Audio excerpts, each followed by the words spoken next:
Good morning बच्चों, welcome to आसुसा classes. आज हम डिस्कस करेंगे क्लास 10 मैथ्स का सबसे इम्पोर्टेंट चैप्टर ट्रिग्नोमेट्री। ठीक है, मैं इसका आज पार्ट 1 वीडियो लेक्चर अपलोड कर रहा हूँ। पार्ट 2 में बहुत ही जल्द अपलोड करूँगा। ठीक है, आज के दिन हम जानेंगे इसका वेटेज क्या है, इसका सेक्शन क्या है और इसके वो 7 इंपॉर्टेंट फॉर्मूले कौन कौन से हैं। बिकॉज इसमें कहा जाता है कि बहुत सारे फॉर्मूले हैं, इसको लेके ह्यूमर चलता है, बट मैं जो है केवल 7 फॉर्मूले से और थोड़ा बहुत ट्रिक की मदद से इस पूरे चैप्टर को बहुत आसानी से खत्म कराऊंगा। ठीक है, और इसके अलावा जब हम चैप्टर खत्म कर चुके होंगे तब तक आपका एनसीईआरटी, आरडी शर्मा और ईयरली पेपर्स भी सॉल्व हो जाएंगे। ठीक है, तो स्टेप बाय स्टेप हम सारा का सारा करेंगे। ठीक है, तो सबसे पहले बात करते हैं इसके वेटेज की। तो ट्रिग्नोमेट्री चैप्टर सीबीएसई में जो अभी अपडेटेड 2020 का सिलेबस आया है उसके हिसाब से बता रहा हूँ, इसका वेटेज जो आया है वो है 6 मार्क्स। ठीक है, अब 6 मार्क्स का इसलिए है because on an average her chapter का वेटेज रखा है उन्होंने 5 नंबर, जो हल्के हैं उनको 4, जो अच्छे हैं उनको 6। तो ये 6 मार्क्स का है और बच्चे कहते हैं थोड़ा सा टफ है, बट लॉजिकल चैप्टर है। ठीक है, टफ नहीं है, बहुत आसानी से आप कर पाओगे इसको। ठीक, चलिए अब डिस्कस करते हैं कि इसमें कौन कौन से ब्रॉडली क्लासिफिकेशंस हैं, इसको सेक्शन बोल रहे हैं हम, किस किस सेक्शंस में डिवाइडेड है। ठीक है, तो इसको अगर मैं डिवाइड करूं तो बेसिकली इसके 3 टाइप्स होते हैं। ठीक है, पहला है बेसिक्स, पहला जो है वो है बेसिक्स। दूसरा है कॉम्प्लीमेंट्री एंगल, कॉम्प्लीमेंट्री एंगल, और लास्ट है ट्रिग्नोमेट्रिक आइडेंटिटीज। ठीक, अब इसका जरा वेटेज देखो, 6 मार्क्स में किस तरह का वेटेज इन लोगों को आता है। बेसिक्स क्या, अच्छा पहले बेसिक्स है क्या। बेसिक्स आपको ये बताएगा कि ट्रिग्नोमेट्री चैप्टर क्या है, कहां से आया, और इसमें जो ट्रिग्नोमेट्रिक रेशियोज है वो क्या है, कैसे उसको यूज करते हैं, बेसिकली हमें ये समझना होता है। सो इसका वेटेज 1 to 2 मार्क्स होता है। ठीक, कॉम्प्लीमेंट्री एंगल्स काफी अच्छा है, काफी इजी पोर्शन कहलाता है इसका, वो है 2 to 3 मार्क्स। और लास्ट ये है trigonometric identities 3 to 4 marks. Remember guys, यही सबसे ज्यादा इसका कहा जाए तो थीम है, सबसे ज्यादा लॉजिकल यही वाला है, सबसे ज्यादा इंपॉर्टेंट है और सबसे अधिक वेटेज इसी का रखा जाता है, 3 to 4 मार्क्स। ठीक है, चलिए इसको कॉपी कर लीजिए पहले। हो गया बच्चों, चलिए इसके सेक्शन हमने डिस्कस कर लिया, इसका वेटेज डिस्कस कर लिया। अब 7 इंपॉर्टेंट फॉर्मूले, आज हम 7 में से पहले 4 हम बता देते हैं आपको, बिकॉज नेक्स्ट लेक्चर, क्योंकि आज के जो सेक्शन 1 है एनसीईआरटी का सेक्शन 1 या पहला सेक्शन जो कहलाता है उसमें बस 4 फॉर्मूले इस्तेमाल होने हैं, उसको हम लोग डिस्कस कर लेते हैं वो क्या है। ठीक है, उसको लिख लीजिए और बिल्कुल बाय हार्ट कर लीजिए, बहुत जरूरी है उसका। सो पहला फॉर्मूला है sine theta is equals to p by h is equals to 1 upon cosec theta। दूसरा है cos theta is equals to b by h is equals to 1 upon sec theta। तीसरा है tan theta is equals to p by b is equals to 1 upon cot theta, it is cot theta। ठीक है, tan theta is also equals to sin theta over cos theta। अब इस बहुत सारा सवाल मन में उठ रहा होगा, सर ये सब क्या है, क्या थीटा थीटा लगा रखा है सर आपने, साइन कॉस कोसेक क्या है। देखिए डरने की जरूरत नहीं है, मैं अभी अब बेसिक क्लियर करूंगा उसमें सब आ जाएगा। थीटा एक टारगेट एंगल है जिसके बेसिस पे हम काम करते हैं। थीटा एक एंगल है, बस एक एंगल का नाम दे दिया है कि अब हर ट्रायंगल, हर किसी राइट ट्रायंगल में कोई एंगल ए होता है, कोई एंगल पी होता है, ऐसा लिख के मैंने कांस्टेंट लिख दिया थीटा।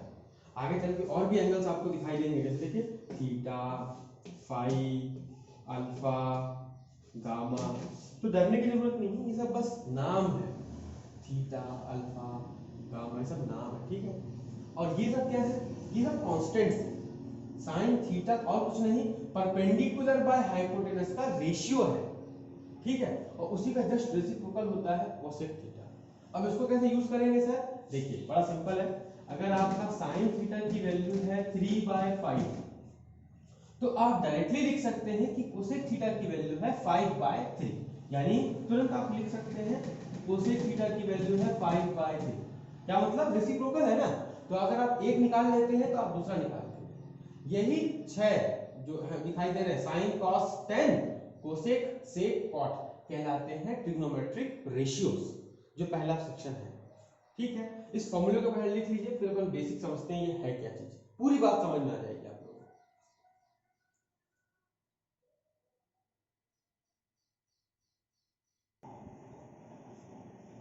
चलिए बच्चों, ये हो गया, फॉर्मूला लिख लिया आपने। अब समझते हैं इसका पहला सेक्शन शुरू करते हैं अपन, जिसको मैंने बोला है बेसिक्स।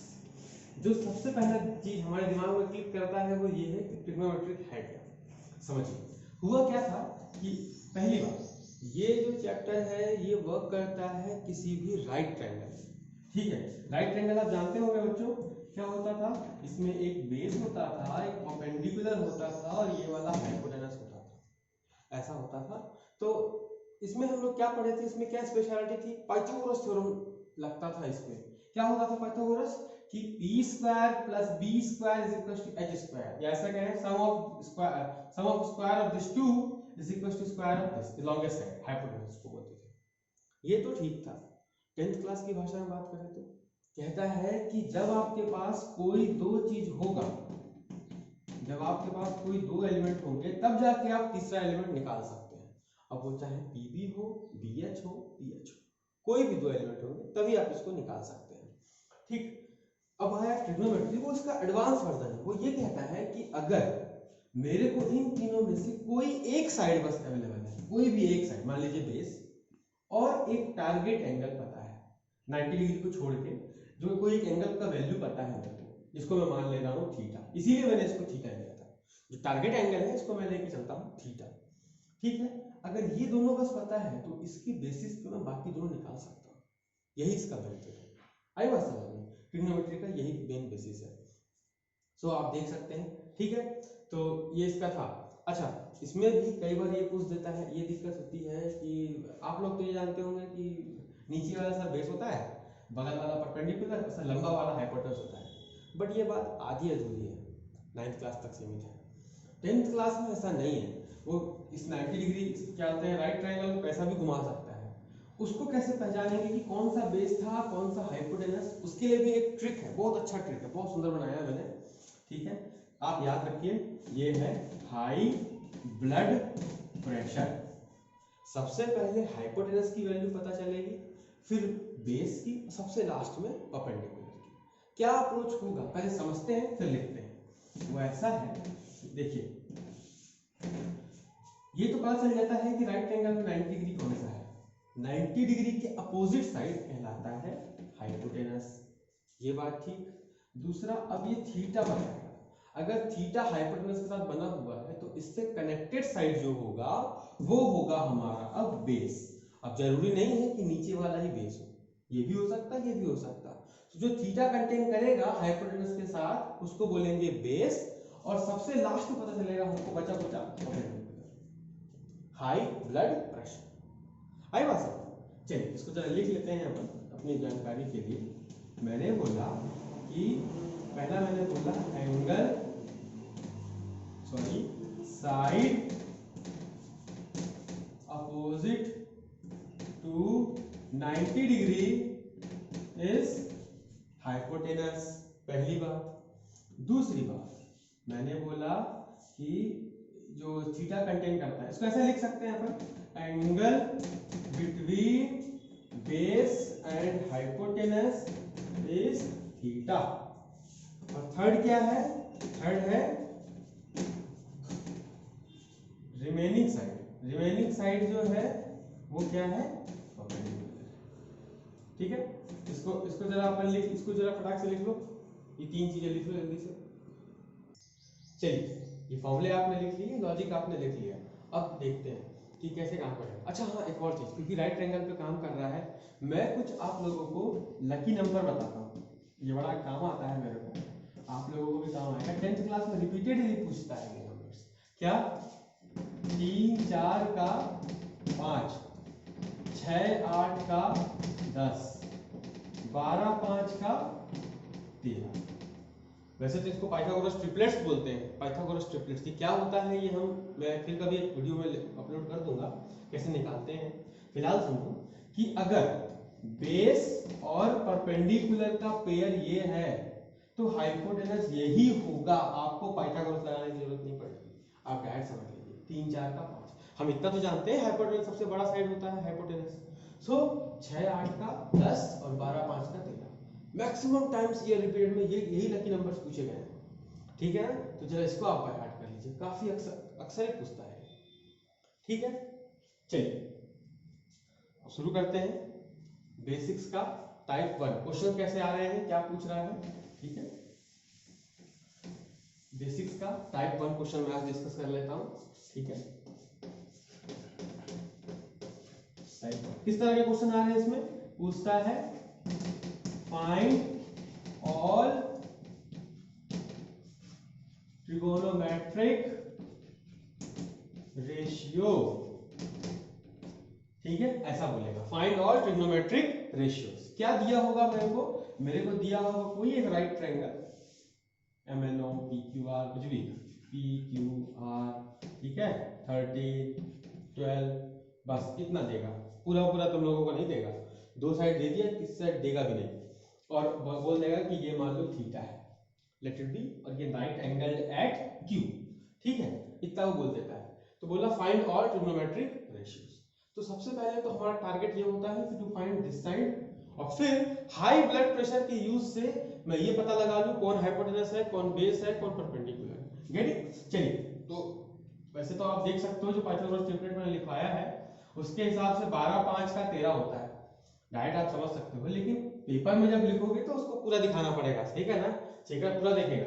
तो इसको हम लोग एक लाइन पे ऐसे लिख सकते हैं, कैसा, पूरा देखो बतौलेबाजी के साथ, यूजिंग पाइथागोरस थ्योरम।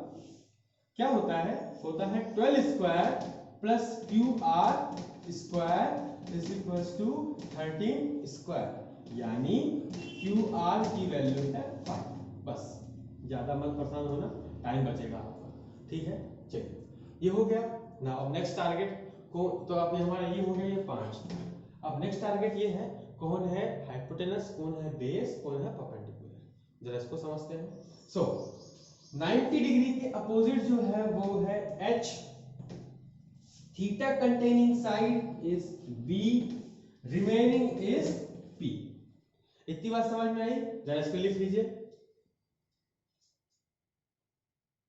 चलिए ये हो गया। अब हमसे ये इसको मैं रफ कर दे रहा हूं। अब हमसे ये पूछता है वो कि वो ट्रिग्नोमेट्रिक रेशियो हमसे पूछा गया, बड़ी आसानी से हम लिख पाएंगे। पहला होता है साइन थीटा, फॉर्मूला में देखो क्या लिखा है, P/H लिखा है। What is P is 12, what is H is 13। देखिए साइन थीटा की वैल्यू 12/13 आ गई, तो उसी के जस्ट तुरंत बाद में लिख सकता हूं कोसेक थीटा की वैल्यू आ गई 13/12, ठीक इसका रेसिप्रोकल। उसी प्रकार अगला देखो, cos theta was base by hypotenuse, so 5/13, यानी सेक थीटा हो जाएगा 13/5। Next tan theta, tan theta होता है परपेंडिकुलर बाय बेस, सो 12/5, यानी कि cot थीटा जो है वो है आपका 5/12। इतने में आपका 2 मार्क्स कंप्लीट हो गए। ठीक है, ये पहला क्वेश्चन कंप्लीट हो गया, इसको लिख लीजिए।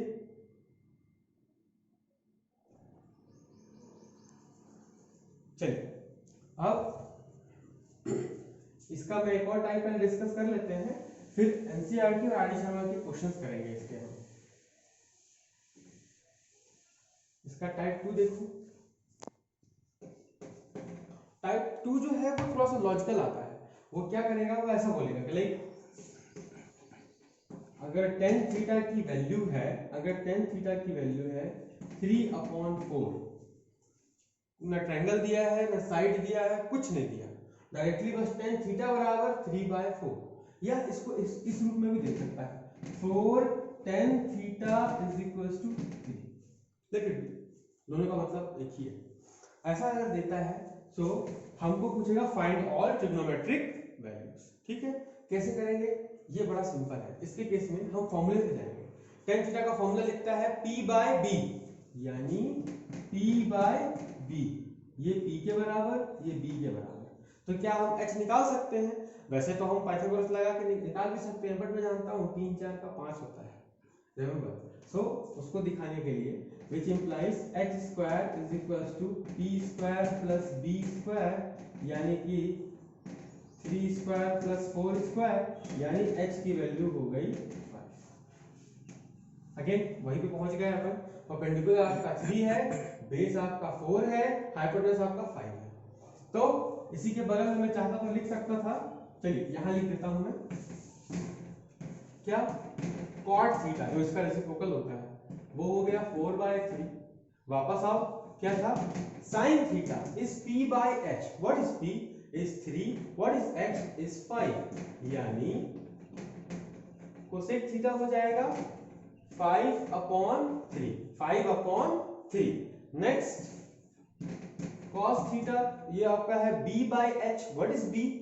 b है अपना 4/5, यानी सेक थीटा हो जाएगा आपका 5/4। अच्छा रिमेंबर गाइस, इसको हम लोग अपने टाइम पे याद करते थे तो इसका तरीका ये था कि like sine theta, cos theta और टेन थीटा, बेसिकली यही तीन है। इसके बाद तो इनकी रेसिप्रोकल्स हैं, तो इसकी वैल्यू आपको पता चल रही होगी p by h, b by h, p by b। So it can be Pandit, Badri, Prasad, Har Bhole. ये भी एक तरीका है इसको याद करने का। ठीक है, तो आपको बहुत आसानी से याद हो जाएगा ये चीज। ठीक है, तो चलिए नेक्स्ट क्लास में हम इसके बेस्ड और क्वेश्चंस करेंगे। थोड़ा डिफिकल्टी लेवल्स देखते हैं क्या है, आरडी शर्मा में कैसा आ रहा है, और ईयरली रिपीट क्वेश्चंस किस टाइप के आ रहे हैं। ठीक है, चलिए, थैंक यू गाइस।